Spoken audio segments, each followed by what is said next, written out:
गजल लाला मदेव राम जौहर। पसे पर्दा आवाज आफताब अहमद।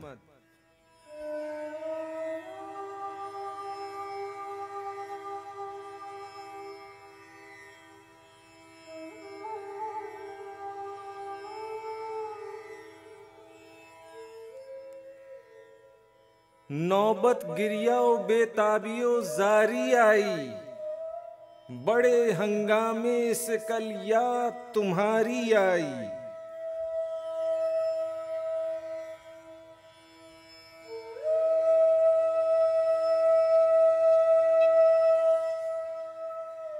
नज़ा में भी वो यहाँ तक नहीं आने देता, ऐ खुदा गैर को आ जाए हमारी आई।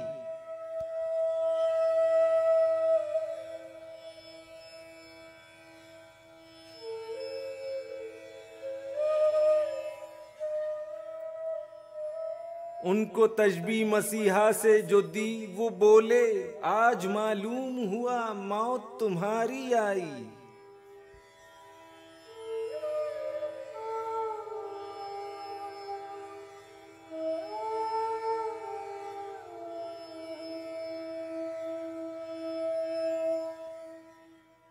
किस तरफ आए किधर भूल पड़े खैर तो है, आज क्या था जो तुम्हें याद हमारी आई।